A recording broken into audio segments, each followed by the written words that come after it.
I will get started. My name is Greg Calcagno. I'm the alumni director here at St. Francis. I welcome everybody to the Zoom session, the alumni speaker series. We have Matt McCormick from the class of '83. He happens to be a classmate of mine and Mrs. Quinn, so we'll try to keep the personal stories out of the recorded Zoom session, but we may go there.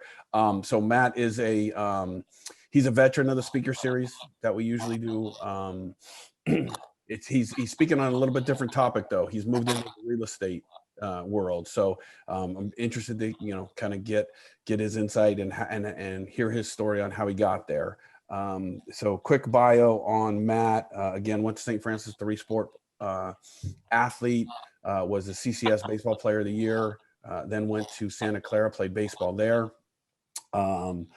Graduated with a combined science major. What was your minor, Matt? Sorry, you gave it to me. Economics. Okay, econ, and then went and got his master's at CU Boulder. Yeah. And then he'll kind of work us around his story. I have a couple questions for you, Matt, and then I'll kind of we'll let you go. Okay, so kind of standard question is, how'd you end up at St. Francis? Yeah, so our background was there's 5 kids in the family. I'm number 3, and the first 2 went to AWOL High School at the time, which is now Mountain View High School. And my brother, who's 6 years older, it was fine, but my dad took me to when St. Francis, I think in '79, when I was in 8th grade, my dad took me to the CCS playoffs, and I got to watch a player named Mike Norman and others that were amazing. And I've never seen that kind of electricity in the gym. I would go to my brother's games and it would be kind of dead. And all of a sudden I thought, wow, the spirit in this school is off the charts. I want to go here. And St. Francis was a team that always beat my sister and brothers at the time AWOL. And I asked Dad, I said, he saw the interest. And I don't know if he was subtly recruiting me and why we went to a St. Francis High School CCS, and we went through all of the playoffs. We even went to the Oakland Coliseum and watched them there. And I thought, that is the high school that I want to go to. So that's how St. Francis came about. That's awesome. What are some of your favorite memories from St. Francis? The people, really simple. My friendships, Greg's one of them. I've got my core friends come from St. Francis. I'm on a fantasy football league with 11 others. I'm in constant contact, and to see how their lives are, their kids. For me, because I love being around adults your ages, their kids right now, I'm always interested about what they're doing, what they're thinking, what challenges they're all. And so for me, it's kind of fun. But I would say right now that, Greg doesn't want me to tell you any background or whatever, but I do beat him every year in fantasy football, but that's another conversation. I had to go there. How about a favorite class that you had at St. Francis, and why? Favorite class / teacher kind of. Yeah, you know what? For me, the one that I had a great 4 years at St. Francis. I have no regrets, but there was one, and it was an exercise. The teacher's name was Joe Adams. And Joe had an exercise at the end of his course. I don't even remember the title of the course, but we basically got to go up. Every student would go up in front of the class at the very end, right before we graduated, actually.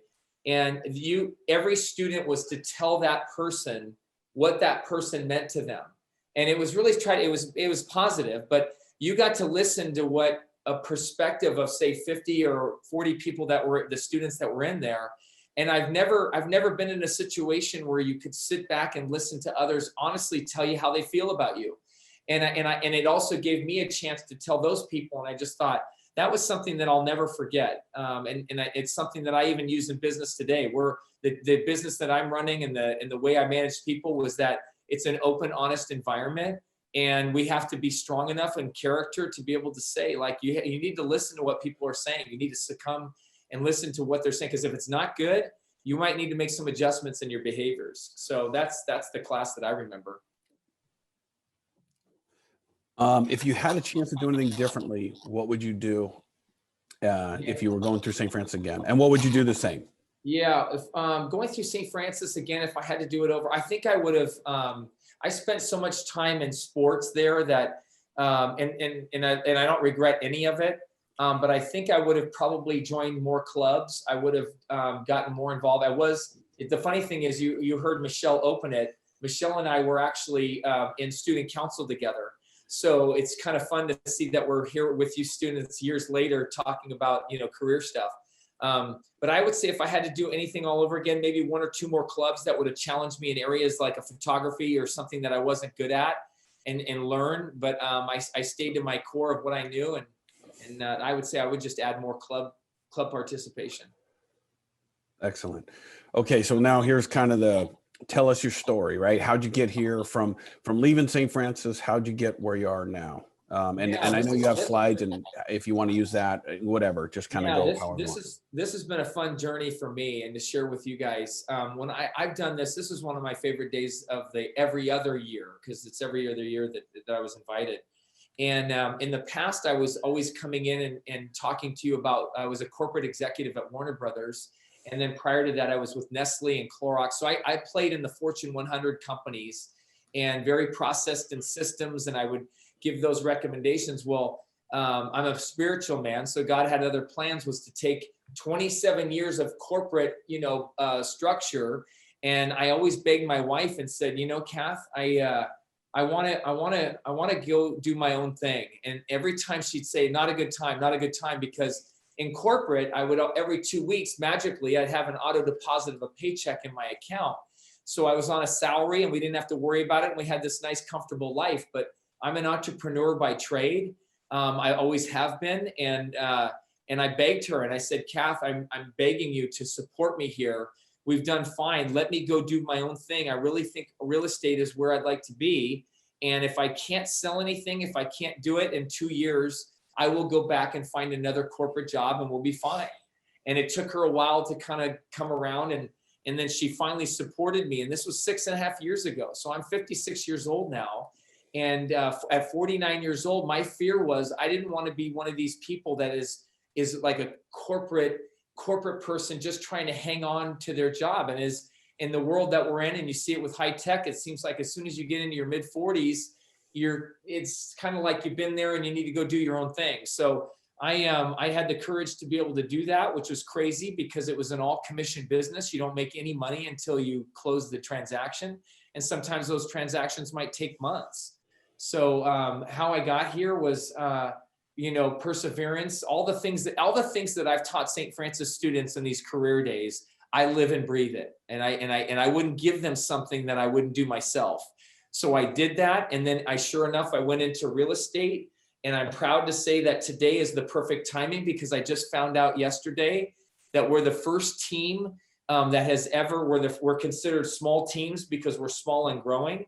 But we're the first team in the history of Coldwell Banker since 1906 to win #1 in multiple offices. So we're not just big in the Los Altos office. I've got other offices in other locations. We're #1 in all those other offices. So when I was told that my crazy business model, that you can't sell real estate other than the 4 blocks that you live in, and I said, no. I said, the data is out there today that we can analyze. I don't need to know the first grade teacher's name, but I need to know for my clients, it's all about the investment they're making in real estate, to know that 7-10 years later, what this means for them versus other properties we're looking at. And it's kind of taken off from there. So. So you told us, you've been working 6.5 years in the field. Maybe can you describe what a typical day would look like for you? Yeah. So I run a very structured program. That's my kind of corporate upbringing. I'm coached by somebody out of North Carolina named Rick Ruby. He has 36 coaches. So my coaches have to do twice or 3 times more than what I do. So one of the things that I'll give you as a tip today that you guys can write down is, 1, always have an accountability partner. Always have someone that when you want to improve yourself is going to hold you accountable. Meaning it could be something personal, spiritual, physical, like you want to get into better shape, dieting, whatever you choose. If you have somebody that says, hey, text me the word done when you've accomplished that goal for the day. So I have 7 accountability partners, believe it or not, that I have to report into on my phone that hold me accountable, that I have to sit there and text and say, good, done. So that holds me to be able to hit my goals and direction and where I'm going as it relates to the goals that I've set for the day. I have something, not to go left and right, but I think it's important that you understand me. So I have something called Go Be Mighty, if you can see this, okay? This is a form that I use every day that I fill out. So everybody has their own little system, right? The to-do list or whatever. Mine's called a Go Be Mighty because my older sister, Sue, was my closest sibling. She used to say at the end of every phone conversation, Matt, just go be mighty, go be mighty. And I used to say, you got it. And I would get off the phone and I'd go do my thing. Well, my thing is we have this for the team, is our structure, to answer your question, Greg, in many words, is that every day at 9 o'clock, we have I'm untouchable. It's my non-negotiables. I have a team meeting and we have a very structured process that we go through every morning from 9 to 10 o'clock.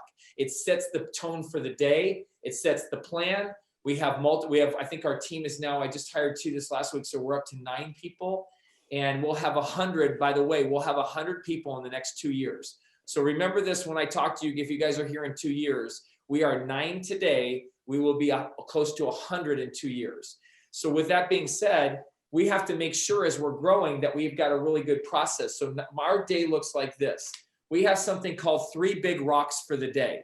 So 3 things that we want to accomplish for the day that are priorities. Because if you put a laundry list of to-do things of 20 things, you feel like a failure when you did maybe 5 and you have 15 things that weren't done. So right there, we have 3 things to do for the day that you can get done. Number 2, I have all the things that I want to be accountable for and I'm going to do in the day. And then I finish off here with this. I have this thing I'm doing called P75 right now. It's the first 75 days of the year. And I have to do 6 things. I have to read 10 pages of a self-improvement book. I have to take a progress picture to show the progress because it's physical part. I have to drink 1 gallon of water per day. I have to do 2 45-minute workouts that can't be within 3 hours of each other. And I have to be strict adherence to a diet and no alcohol. So those are the first 75 days of this year that I'm doing this. I've dropped 15 pounds and right now my energy is off the charts. And like I said, I'm closer to 60 than I am 50. But this is just, Greg knows this. This is the DNA of who I was when I was at St. Francis and who I am now. It's never changed. But our days look like this. 9 to 10, we've got our structured meeting. It sets the tone for the day and then everyone separates. When we're on the team, 9 of us, not one person lives in the same zip code. So our team is like this on a Zoom call. People from Los Angeles, San Diego, wine country, they're all over. This is the model we're building, is to cover Sonoma to San Diego. So, and then everyone goes through their priorities. We have theme days. So in our business and real estate, Mondays are our current client days. We deal with our current clients. Tuesday, we deal with our VIPs. Today's Wednesday, so I'm calling our leads and hot leads that are interested in real estate. Tomorrow is past clients. And on Friday, it's business and builders. So those are our structured ways that we go about what we're supposed to be doing, who we're supposed to be doing with. We make our calls to set up appointments for the next week. And in the appointments, we set up dinners and lunches or whatever. And with COVID, we're being careful. But it's to establish relationships, deeper relationships that we can do business. And in the world of real estate, you have to have people's trust. If you don't have trust, you have no business. And the only way you build trust is by building relationships, by spending time with them. And that time could be like tomorrow. I'm golfing with 3 people tomorrow. Greg and Michelle know one of them. His name's Ted Bocci. And Ted's bringing in 2 other people that one is going to be my client and another one is one in his industry that works for Titleist. So my weeks are packed with really relationship building meetings to build trust. So that's what, as a whole, that's what it is. So very structured. Thanks, Matt. Can you describe one of your biggest success stories? Yeah, I'd say probably 2 right now. I'd say there's the personal one was, yeah, I don't want to get emotional on this one. So the personal one is, I'm a man of faith. I'm a strong man of faith. And watching my father turn around his life, and I say turn around his life, accepting Christ into his heart and everything else, was a big, big deal for me. So that was probably my I would say personal success. And then the other success was the other success was going to do what I'm doing today and having my oldest daughter, who at the time was at NYU, she was going to school there. And I decided to do what I knew my dream was. My passion was to go serve people. I have a heart to serve, and real estate fit perfectly. So when I changed this comfortable life, and you know, the girls had a great life growing up.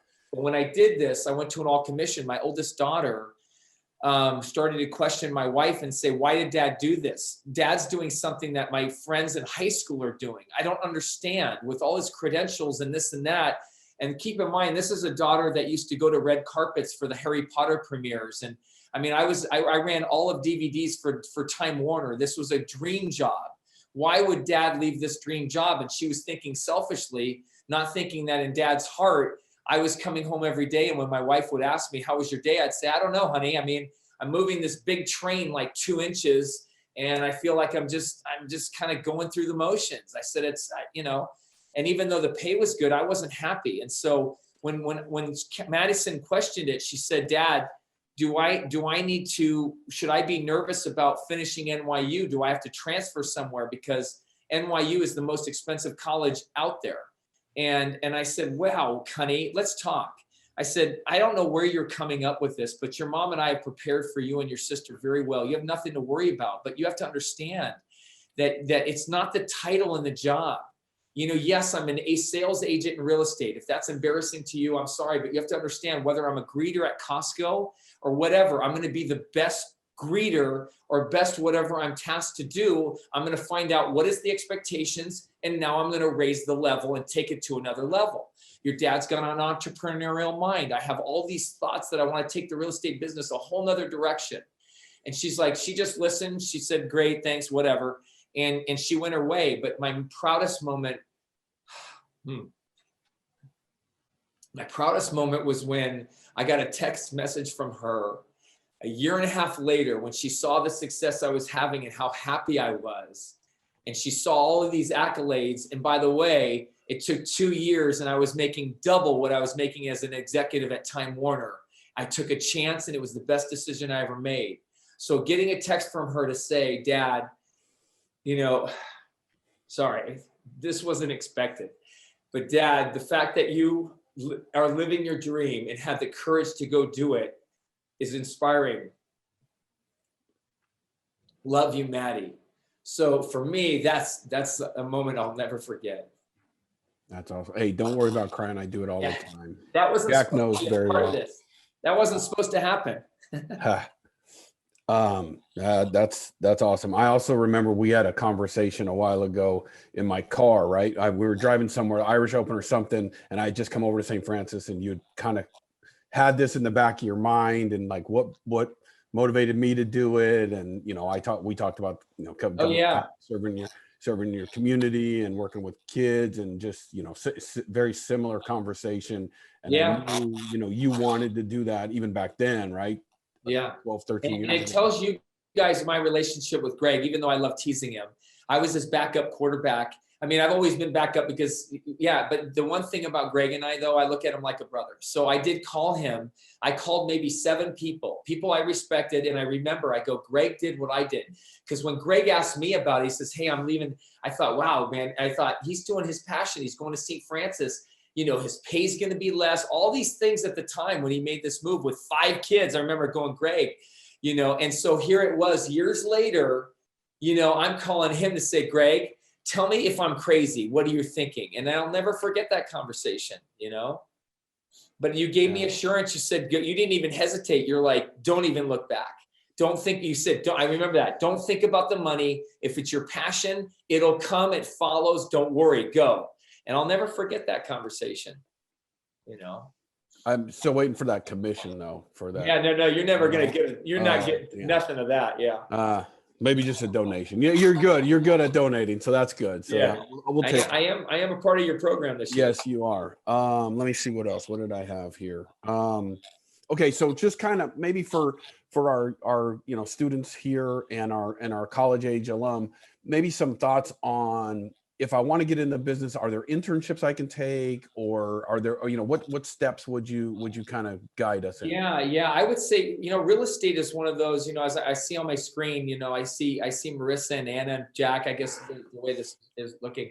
And I just think about, like, if I was sitting there not knowing what I know today in any industry, I personally always hire interns. Every summer I have interns. And I'm very, very involved at Santa Clara University, has a minor now under real estate. I'm actually sitting on the board there.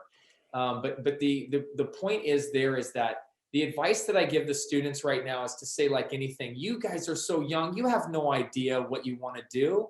I mean, I give credit to the ones that I met and I go, wow, he said he wanted to be a fireman at age 10 and he's a fireman and he's been doing it for 30 years. I'm like, I'm just the opposite. I look at life as chapters. It's like, I'm in this chapter now and I'm loving it. And I can't wait for the next chapter. But for you guys that think, hey, maybe this is something I'd be interested in. The great thing about real estate is, as hard as we work, you're serving people and then you get paid for serving people. I almost feel guilty sometimes because you listen to their stresses and so forth. And I'll give you a figure that's going on that's interested in this. Your parents probably feel this. 70% of Californians today, it didn't used to be like this. When Greg and I were in high school, it wasn't like this. But 70% of Californians today have 70% of their net worth wrapped up in the equity of their home. So if you think about that, you think, wow, if your parents' net worth is, say Francis, I'm sure it's a whole heck of a lot, but let's just make it up and say that their net worth is $2 million, okay? $2 million, but 70% of 2 million, I think, is $1,040,000. So $1,040,000 of their 2 million is coming from a home.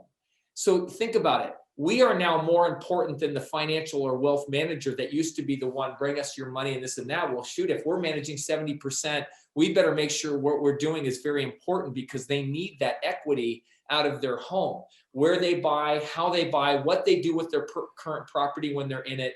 All those things we take very, very seriously. So I would just say right now for you guys, my advice for you would be to study the industry. You have everything on the internet. I have somebody that I follow that has nothing to do with real estate. I have always been fascinated and intrigued with a gentleman named Elon Musk. And Elon Musk is someone I have followed before PayPal. I've watched this guy, I heard about him, and I watched his every move. And I thought, this guy is truly doing the right thing, and he has visions. He's able to go in there, dissect the business, and then he goes with where his passions are, and he doesn't care what Wall Street is. In fact, when they told him he was the richest man on earth about a month and a half ago, he's like, great, I could care less. It's like he's got so many things to do. I mean, how do you become the CEO of 3 companies and doing other things, right? So I'm intrigued by someone like that and how they think. So my thinking is follow people that inspire you. And if real estate's one of them, then start hanging out with people that are successful in it. 87% of the commissions in this industry are made by 13% of the people in it.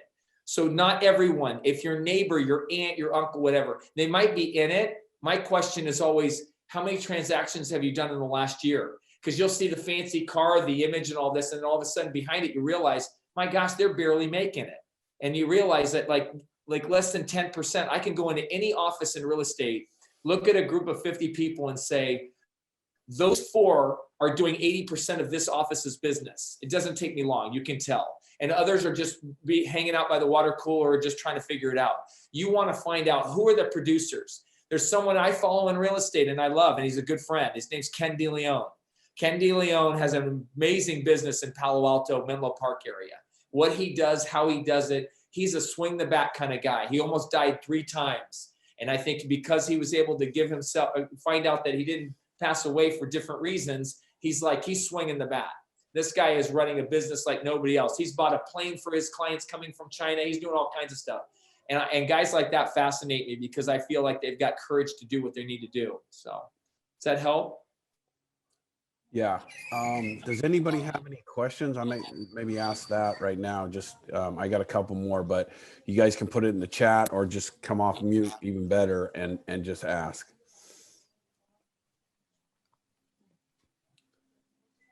Marissa's getting ready to ask one. Can I ask you how many transactions you've done in the past year? Yeah, this year we did 38 and we did over 50 million. And we started the year off 3 people and we're now 9. So right now we grew 70%. or 65%. We grew 65% and we have another 65. So this year we're going to probably be close to 75 million. And in year 3, at least a part of the plan, we're going to crack 100 million. And Anna, what's really exciting about this, and more so than anything, is that we have this little logo that we use, and it's basically in 2030, which is 10 years. We have a 10-year plan, and we have it all mapped out. All the details are all there, that in 10 years, we will be in 20 counties doing 50 million per county. So the amount we're doing today, we will do in 20 counties of California in 10 years. And that'll be a $1 billion business. And then we're either going to sell it, or we're going to go public, or we're going to give it to the next generation like you to say, now you guys take it forward. That was a great question. I had a question. Yeah, Jack. So you talked about how important building relationships is in business and real estate. What would be some advice you'd give to someone, like just how to build those relationships and like professional and business? Yeah. That's a great question. It's like, okay, where do I even start, right? And I just say this, depending on your personality. So for me,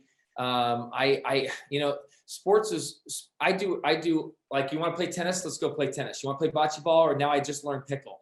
That's just in my DNA, who I am. And that's the great thing. Who you are, Jack, let's just make it up. You love music. You love to, whatever that is, you want to surround yourself with people with like interest. And that right there, you don't want to say, oh my gosh, I'm going to learn to play the piano because I want to build that relationship with that person, but I can't stand piano. Well, it's going to come out. You've got to do your passions, because if you think about it, most everyone has a roof over their home. Everybody wants to buy a home, whether it's an apartment, whatever that is. Real estate's everywhere, right? So unless you're on the streets, you pretty much have somewhere that's considered real estate. And I think the key there is to find your thing and say, God, what a great business model. I get to go live the life of who I am and be around the people that love it. And there's going to be real estate. Eventually, they're going to want to sell or buy or invest or whatever. Everyone wants to get to that point. And so I think if you just become who you are, you're building relationships, doing the things that you love to do with the people that love it as well. And that's the easiest way to do it. It's that simple. You know, don't try to become someone you're not to get some relationship and it's not really who you are. Because that's the great thing about this business. Everyone's tied to some form of real estate, right? Your mom, your uncle, your brother, your cousin, your friend everyone's got something to do with it. And the average person knows 7 realtors. So I'm a commodity. I mean, you know, Greg and Michelle probably know 20 different people that are into real estate or do what we do, you know, and you have to diversify. You know, you have to look at it and say, okay, building those relationships, if it's all about that, and I'm young, you're on a huge head start. I went into it at 49 years old. You know, how old are you, Jack? I'm 20, so yeah. You're 20. You're only 20 years old. I mean, it's like, my gosh. He's a young 20. He's really immature and everything. I coached him, so that's why I can comment on that. But no, Jack's a good dude. Yeah. Yeah. So Jack, I would just say, you know what, start to figure out for yourself what your real interests are, and then really parlay that, start to work off of that. And then you're off to a great start. Jack is also going to San Diego State. So if you need, help down there, Did you say San Diego State? Yeah. Oh, great. Yeah. We're going to be opening up. We're going to have a San Diego as a region in the next couple of years. I've got a guy named Peter Zayer, who's going to be the team lead there. So if real estate's something that you are serious about, well, then let's talk over these years and get you ready to go. Definitely. I appreciate that. Yeah. And then here's something that I want to share with you guys as it relates to the team. I'm big on giving back, really big on that in different ways. And so right now we're focused on the homeless. We're doing something called Spa Day. So I'm going to have it in Hollywood, Mountain View, and possibly Santa Cruz. We just bought a place in Aptos, so I kind of like to have something close. But Spa Day is I have four beauticians. So imagine with the homeless right now. I have 4 beauticians that are going to do women's facials. I have 4 men to cut men's hair. I have 4 women to cut women's hair. I have 4 nurses that actually do the vital signs and also do they do manicures and pedicures. And then I have these people that you see in the airport that do those massages and chairs. We're going to have that, and then we're going to leave everyone with a backpack full of all the things that they need: shaving cream, blades, all the stuff that they need just to we're trying to lift them up So spa day is basically, if I asked anyone to say, hey, are you having a spa day? You'd think, oh, I'm being pampered, right? Well, we want to pamper the ones that need it most, and that's the homeless. And the way that prices are going, it's only going to get worse. So we have got to start focusing on our homeless group. So a little side note there, you know. So the team that I have, we want to save 20%. We want to give away 10%, however you give away 10%. And then the rest of it, you want to basically, obviously invest or whatever you do. So I manage all their financials. They have to turn in a P&L. They have to turn in a family budget. They get mentored. I coach them every Thursday. So I actually, my role is the negotiator as it relates to the transactions, but I'm also the coach and team lead for the group. So yeah. Other great questions. Matt, you have one in the chat. How do you recommend building a client's trust? I know you already mentioned having lunches, meetings with them. What do you recommend high school students do to learn about managing their own business or money? Okay, so how do you recommend building a client's trust? I think it's who you are. So when I spend time with people, or our team do, like for example, the people that I hire in, character integrity, you have to take exams. We actually have we have a DISC exam. There's 3 exams you have to take. It tells us about your personality, what you're about.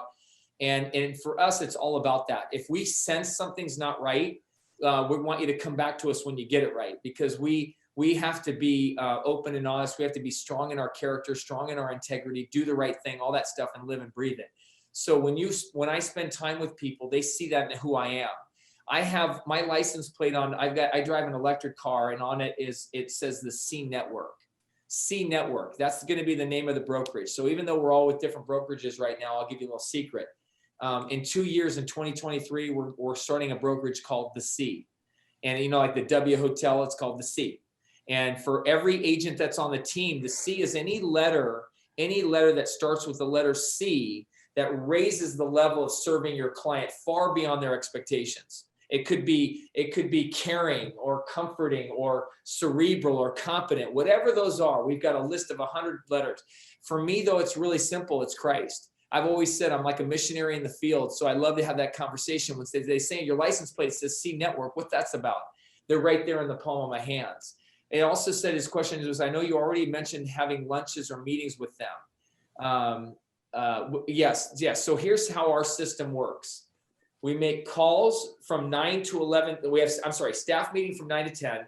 I make my calls from 10 to 11:30. I'm setting up on my calls a meeting for the following week to get together.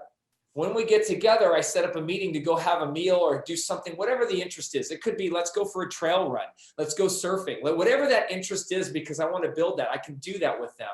That's what I do, right? So it leads to that, and that builds the relationship. And then the next question was, what do you recommend high school students do to learn about managing your own money and business? Okay, so that's a great question, especially on money and business. When I graduated from Santa Clara with Greg, my parents didn't go to college, okay? My parents had high school degrees. I never had any mentoring at all.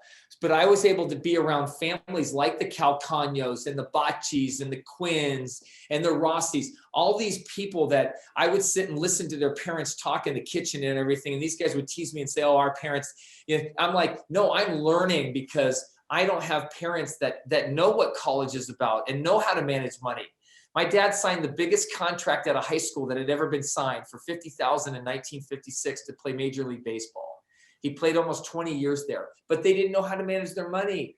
I mean, I was raised in upper middle class, but my dad made homes cost $2,500 in 1956. Can you imagine right now signing? That's whatever the worth is, 25 homes. You could buy 25 homes with his bonus.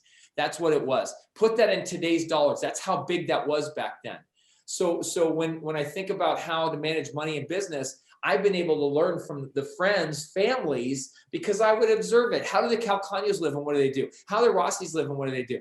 I would take this note in my head and going, I am not going to watch what we did as a family, because to be honest with you, when my dad passed away this last year, my mom's 82, we're trying to get her down here, and both of them will pass away with probably no inheritance to the kids, okay?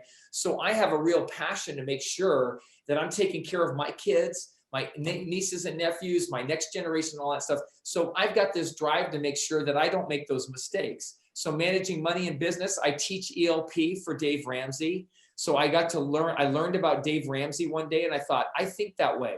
I don't like debt. I don't like debt. The only debt I've ever had is a mortgage. I've always paid cash for everything else. And if I don't have it, I don't try to stay up with the Joneses. I won't do it. And so because of that, at 56 years old now, I own multiple properties, all these things that you kind of dream about. Well, it's because when I was young, I didn't try to stay up with the Joneses and try to do something where I had, you know, credit cards and debt on cars, all that stuff. So if you guys can do a great job of never trying to live beyond your means, right there is step number one, you know, is just to say, don't spend things you don't have. Try to pay cash or a debit card. Like I don't even have a credit card. I just pay everything with a debit card.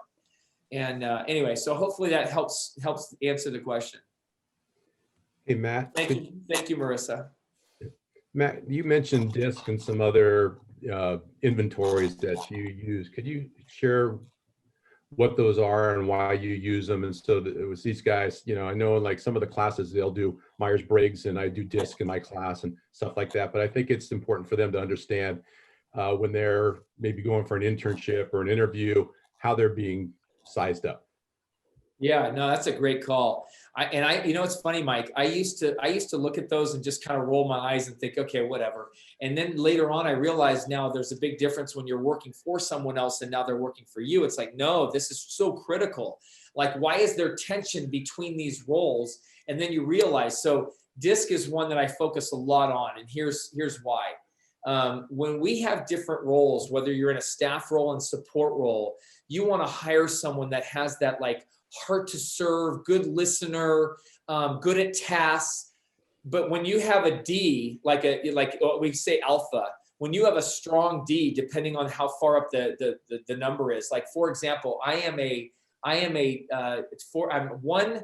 1 point higher on the I than the D. So my D and I are right around 48, 47, right? So for me, if I have another D that's in more of a staff role working for me, you can imagine I'm an A type, right? I'm a more, you know, like this more, I'm like, we're going to be butting heads. Probably not a good hire for that role. So we basically really look at each role, whether you're a salesperson, whether you, well, I'll give you the terms. RP1 is what we call an admin type roles, right? And I can have 3 or 4 at different admins depending on what they're doing. But what's critical there is they have to be high on the S. So, and Mike, I'm really bad. It's D is, let's see here. Is it dominant? And then is I inspire? I forget. I is inspiring, is it? Wait, inspiration, I think. Inspiration, right? The S, I'm so bad at the titles of them. I just know what they are, but I never know the titles of them, right? Yeah, I have my DISC up, actually. I pulled it up when you mentioned it. But the I is inspiring, S is supporting. Those are mine. Let me find what the other 2 are. And C, you're not sure what was C. Do you remember? She's looking it up now, but I'm she's I and S. So if you're looking INS, for so I have any- my reports on that. I think C is Good. communicating. Okay, yeah, D is the communication. dominant. So this is a great example, Anna. You're Anna, right? Yeah. Yeah, so for example, with knowing her scores and whatnot, she would be a great fit for our RP1 because she just said, she's like, you want to have those 2 mixes. We're not going to really butt heads because of what might, now it doesn't matter. Now keep in mind, I am not hiring based on me. I have to look at the dynamics of the team. And let me be honest with you. I'm also not the one leading the workshop. So we have different leaders on the team with that have different strengths. And the one thing that I learned corporately was step aside and be quiet. So there's only certain things that I lead on the team. Other than that, I let, you know, Melissa's an expert at this. She runs the workshop. So every time we keep growing with a team, she comes back and reminds everyone what we all are and what the new people are and how this is going to work well. Like this is what a strong I and a strong S is. This is how they want to hear the information. This is how they want to gather it. This is how they're thinking, but also here's how they want to, you know, proactively do their work. So we understand that when Anna comes on board, we're sitting there going, okay, got it. Now I understand who she is. So when she responds a certain way, you hate to say it, but you go, oh yeah, we know Anna, that's typical of an I and an S. Yep. So it's, but I'll tell you, it makes a great difference because when we didn't do this before, there was a lot of friction at the beginning, and we realized we've got to succumb to this. We've got to let the data and the behaviors determine you're in the wrong role. No wonder I had one with Brian. You're not a salesperson. You're struggling with it. You're trying to be. That's not your role. We need to look at something else, or this industry is not for you. I mean, I've had to have a hard conversation with one who realized after 6 months, and the only reason I took him on wasn't a hiring practice, is because his father gave me a scholarship to Santa Clara for baseball. So I said, I will honor that. I will bring in your son because I feel like I honor that to you. That was the worst decision I ever made. I'm never doing that again. You know, I'm not doing people favors. We have to have the right people in the right roles. Why? Not for my purposes, but for the purpose of you thriving. Because you want to come to work every day going, I absolutely love my job. I love what we do. I love where our team is going. I love how we're doing this for the community, da, da, da, da, da. But it's a disservice if I bring you on selfishly and I realize from the DISC report, this is not going to be a good fit. Like, you know, this is the role we need. So when we go out to look for a position, we know they have to be strong in certain areas depending what the role is. And we will literally in the interview process discuss this. And if they haven't done it, we're going to have them take the test before we hire. We need to know. So does that help? Mike, did that answer your question? Yeah, I think perfectly. And I think, you know, a lot of times young guys don't understand how they're being evaluated, and more importantly, what are the tools that are being used to be evaluated. And you can, I mean, not that you can walk in and fix yourself on the test so that you're a IS, because that's the role that you're applying for. And like you said, you'll be miserable. But I think understanding how they are used in conjunction with being successful and then tapping into one's passion is important, because it can save time. I mean, maybe if you had done DISC when you were 20, you know, that might have changed the trajectory a little bit. So I think it's important for kids to understand that's a tool. Yeah. Well, it's funny, Mike. I just think about that and I go, you know, if I would have learned, I mean, the conversations we're having for me came like 35 years old and older. The kids here, I'm thinking what an advantage they have to be able to hear these things. The big difference is there's people that hear it and there's people that act on it. There's a big difference there. If you act and execute, you're doing what 95% of people don't do. You can hear all this and go to all these meetings. There's people that are like professional students. They have all this great information, but if you don't eventually start executing and seeing what your strengths are and what you're all about, then you know what, you're going to be like many of the others. But if you can sit and go, you know what, I want to test this out. I want to do 4 internships, freshman year, do something different, sophomore year. I know what I am on the DISC. You're going to be ahead of 99% of the people at your age. You know, I hired Brooks Nicholson at age 22 as an intern. He was going to go to UBS. He was the #1 top finance student at Santa Clara. He was my intern. I just love Brooks. And I said, Brooks, man, if you ever don't go down that corporate route, please let me be the call if you want to join real estate. Sure enough, he did UBS. He had a career ahead of him. I mean, he could do whatever he wanted. And he calls me about a month or 2 after the internship and said, Matt, I'm going to be graduating in 2 months. This was like in April, 3 years ago, from Santa Clara. And he said, you know what? I want to come work with you. I want to come work for you. And I said, Brooks, are you kidding me? But I said, in all fairness, why are you giving up on it? I mean, you can do whatever you want corporately. And he said, because he goes, I have an entrepreneurial spirit. That's who I am. That's in my blood. I can't change that. And he said, this is where I want to go. And I have faith, and I know we're going to do really well. And sure enough, I mean, Brooks just turned 25 and he made close to $200,000 last year. I mean, he's 25 years old. I was making like $27,500 thinking I was the hot, you know, my little company car, K car and everything else. And I'm looking at Brooks going, oh my gosh. So you guys are so much further ahead of us, but I think it's wonderful that you're on calls like this, because it's the ones that take this information and do something with it, you know? So great questions. One thing I want to say before, if we have any more questions. Yeah, I think Alexa wants to. Ask a question. Sorry. Yeah, this is more of a general question, but what would you say is like the most impactful lesson that you've taken from St. Francis that you've applied to your work life? Oh boy, that's a great one. Yeah, you know what? I know this might not answer it, because here's and I say this with sincerity. I was fortunate because when I came through, you had this amazing group of teachers who were really passionate for the students. They really were. You could see it. And they were all younger. They were all younger. And so they were very, I felt like I was talking and respecting a teacher, but I also knew I kind of had a friend there that had my back. So I was always very social with the teachers, you know, and stuff. And because of that, what I learned there was when you have relationships, keep in mind, I was a public school student until 8th grade. So I came to St. Francis and everyone knew each other. And my big joke was when everybody say, oh, where are you coming freshman year? First thing, like, where'd you go? Oh, I went to St. Joe's. I went to St. Pius. I went to whatever they said. And I'd sit there and go, man, I'm one of the handful that came from a public school. So I said, okay, so where'd you come from? I said, St. Graham. And they're like, St. Graham? Wait, St. Graham, where's that? And I just start laughing and I'd walk away because St. Graham Middle School was down the street. And it was like, there was no St. Graham, but it was called Grant, if you guys know St. Francis, it's just maybe a mile from there. And so I thought, well, okay, so that kind of broke the ice at the beginning.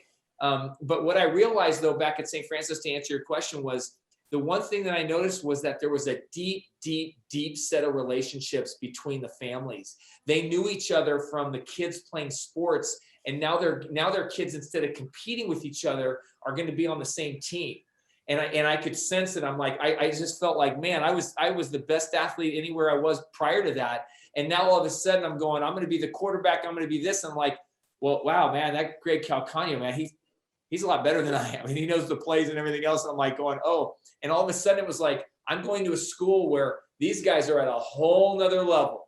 And I'm thinking, okay, I have two choices. I either go do something else on clubs and stay out of this, or I have to step up my game. And I love it.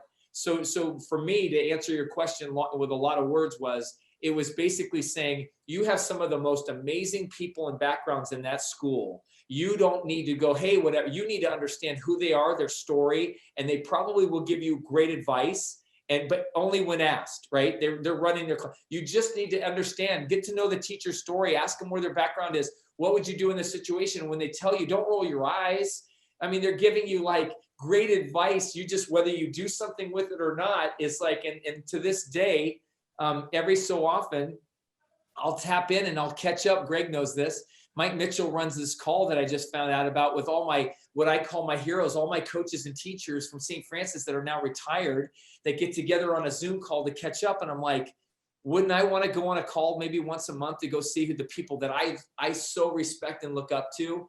Even to this day, I just feel like I'm so fortunate. And you guys have that right now. You have younger teachers there now. They were the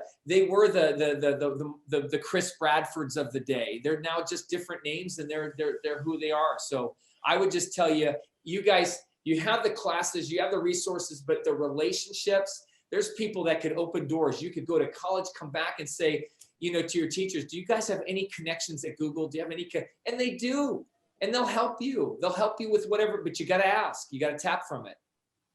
Matt, we had Mark O'Brien speaking last week, and he gave the exact same advice about relationships and about keeping in touch. And, even while students at St. Francis, getting to know the teachers, the staff, and staying in touch later on. So your advice really resonates. Yeah, good. I love Mark. I owe him a call too. So really quick on a side note, Mark O'Brien, you guys talked, if you guys sat in and listened to him, I've worked with him a little bit. I've got Richard Sherman. You guys know who Richard Sherman is for the 49ers. Do you guys not know who Richard Sherman is? Yeah, hopefully for the 49ers. Yeah. Well, here's the deal. I mean, I can be open about it. He's not going to be signing for the 49ers. He's going to go elsewhere. As soon as they go elsewhere, I'm getting a call from Ashley. We'll be selling his house in Silver Lake. I'm not Silver Lake. That's in LA. Creek, thank you. That's the problem. Selling all over California. I'm like, damn real estate guy, you should know your area. Isn't that what you told all of us before? God, yes, I can call him on it because Silver Creek, yeah, great questions though. We don't want him to leave, but I'm glad at least you'll get a benefit out of his departure from the Bay Area. Yeah. They're a good family. They're a really good family. Matt, I had another question. If you mentioned being on the board for the real estate program at Santa Clara, are there any majors you recommend for either undergrad or graduate school like you did, or even classes, if not necessarily a major? I'll tell you something. I'll give you guys a little secret. This goes to everyone on here, even you, Michelle. You can. I know someone that lives in Manhattan, New York. She has never sold or bought a property. She's never represented anyone, but she has a real estate license. And she is a concierge. She makes over $1 million a year, and she's never done it. And how she does it, when you get your license in real estate, it's really easy. There's like 3 exams. They're 18 days apart. If you want, if you really want to do crash courses, you can take the first exam online. It's a joke. It's like 65% pass through. You guys could do it in your sleep. Then you take the next one, and you take the next one, and they used to let you go boom, boom, boom. Now they say, no, you have to have a minimum of 18 days. And then you have to once you pass those 3 online, you submit to the state, and then you have to wait about 7-8 weeks. And then they say, and then you go in there and you have to take the state exam, which is just the culmination of the 3 exams you already passed. So once you pass your license, here's what's really, and nobody talks about this. When you have your license, if Michelle called me right now and said, Matt, I got a lead for you. I have a friend of ours in Alexa's class or whatever. Her mom wants to sell her home in San Carlos, and I gave him your name. Is that okay? And I'm going to send a text and introduce you.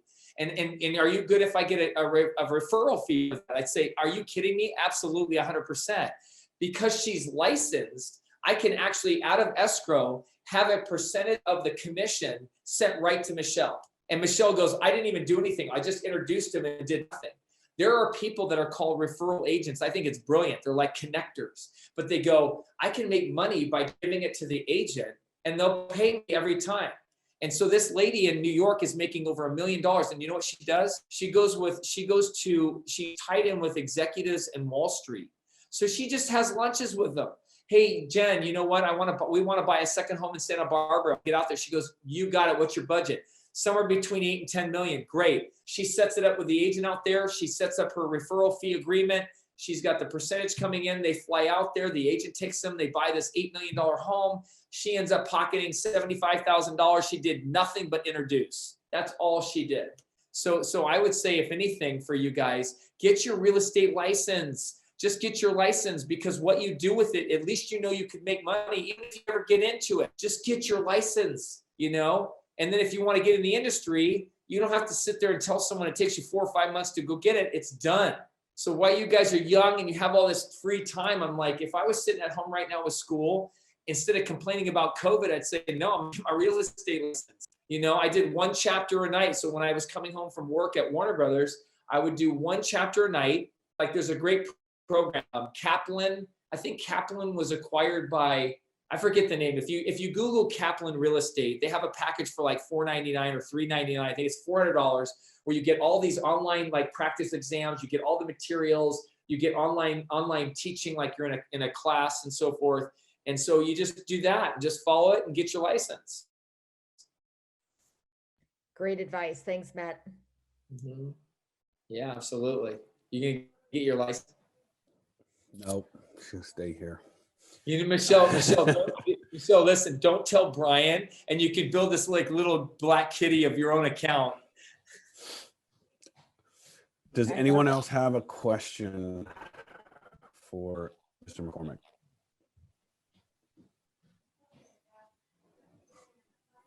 So I have a question for the students then in the chat box. Put your name in there if you're interested in internships.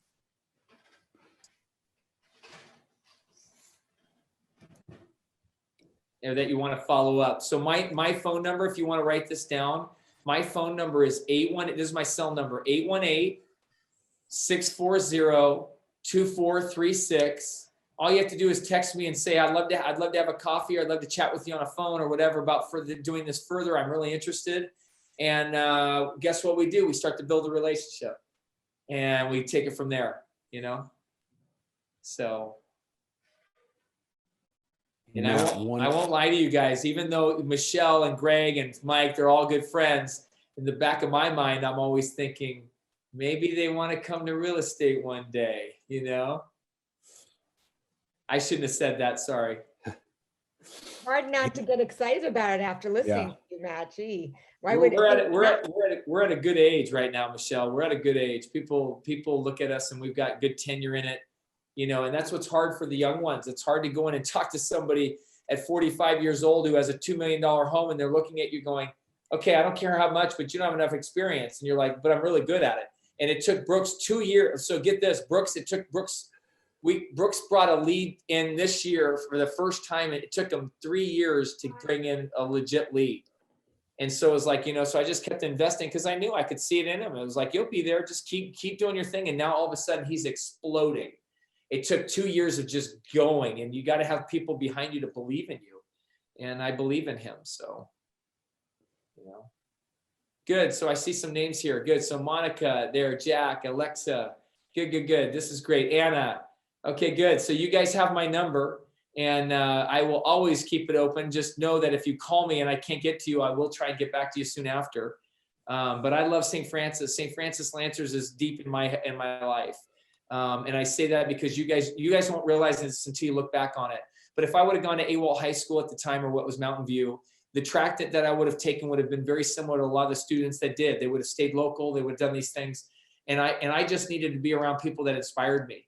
So the friendships that I have for life that started at St. Francis, those run deep. I'm very serious about friendships. It's like once you crack that line and you're a friend, it's not like you're a friend. Oh, you're my high school friend. You're my college friend. You're my work friend. I work with you at Nestle. It's like, no. This is what it's all about. So because that's why I'm doing what I do. I love helping friends. I've turned down people. I've said thank you, but no thank you, because I want to spend every day knowing I've got to serve this family. I've got to serve. It's like, no, and I don't sleep well at night if I don't feel like we're giving them our A game. So that's what keeps me up. But if I don't know someone, there's no relationship. How do I know if I can trust them as much as they can trust me? It works back and forth. So there's only so much time in the day to serve people. So, all righty. Anything else? Matt, I got one other question. Any books that you would recommend or that you've read recently that you can kind of share with the group? Yeah, I've got a lot of good ones. So write these down. I've got 3 books right now I'm reading. So Atomic Habits is one that our team is dissecting Friday. It's called Atomic Habits. And what it is it's basically saying these little small things that we have called bad habits, making small tweaks to little things have huge results. And Atomic Habits has a lot of data behind it. Great book. Another one is called The Connector's Way. Connector's Way is another great book because it's about building relationships, but I feel like it's a lot about who I am. It's about connecting people. If Greg called and said, hey, Matt, you know what? You seem to know what, do you happen to know, I'm looking for this. I would drop everything and go, Greg, I'm on it. I know someone who would know who that would be. Hold on. So it's like, Connector's Way is another one. Another great one I just finished called Pound the Stone. Pound the Stone is another great one. I would start with those 3 right now. And then the one that I'm actually currently reading, like the one I read this morning, is called The Infinite Game by Simon Sinek. And it's called The Infinite Game. So those are 4 that I would recommend right now that I'm just finishing or reading that I think would be really, really good reads that would relate back to the conversations we had today. All right, before I let Matt go, does anybody have any final questions? Either put it in the chat or just ask him. No, everybody seems to be pretty okay. And then the one last thing that I would leave with you guys is I live my life by something called an OGSM. And I learned this when I was at Clorox because Procter & Gamble was the background that most people had. I think I was one of the few that didn't come from Procter & Gamble there. But what I learned at a young age was we talked in a different language. You can Google this. It's O for objective, G for goal, S for strategy, and M for measure or tactics.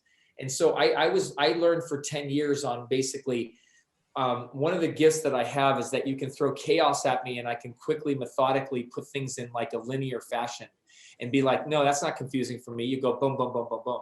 And so when we would talk that language, we bought companies that way. We like, for example, Greg, I want to have a meeting. Greg would say, okay, well, what's the objective of the meeting? What's the goal we're trying to accomplish? And then we're going to develop strategies in the meeting. And I'm sure there'll be next steps and tactics to take. That's just how we operated.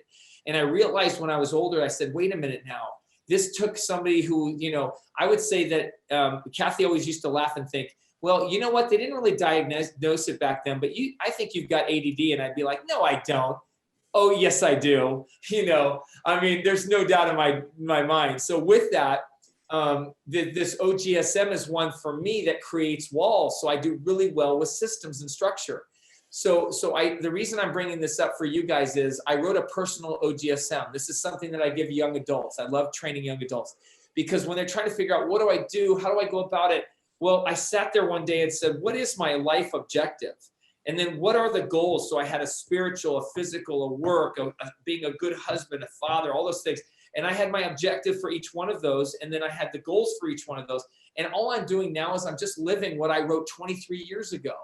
So I spent like a month one time literally crafting this stuff out. And now so buying a vineyard was on there 23 years ago. I thought it'd be in Tuscany in Italy, and it wasn't. It happened to be in Aptos. I'm like, okay, so my wife knows all about this. So when that opportunity came up and my brother-in-law knew this, my brother-in-law said, you got to see this property.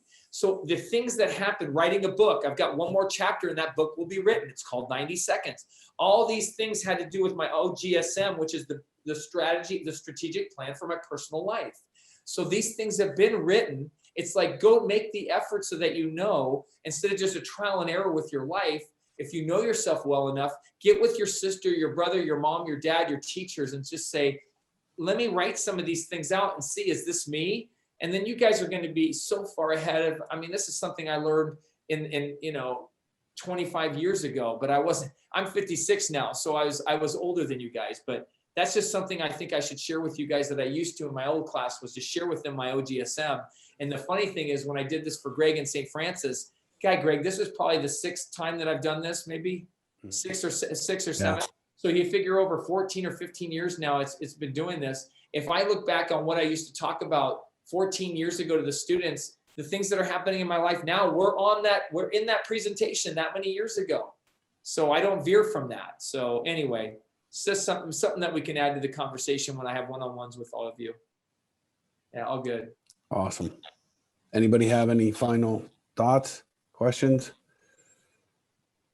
All right. Well, yeah. Thank you all for being there, Matt. Thank you especially. It was awesome as always. This is the best part about going this virtual route is I get to listen to all the speakers instead of just having them show up and shooting them off to different classrooms. So it's been very enjoyable for me, and I know Michelle kind of feels the same way, right? We're kind of directing everybody, but we get to sit down and have a conversation. We love it, and thank you so much for all your advice and words of wisdom. And everybody else, thank you for attending today's speaker series. Yeah.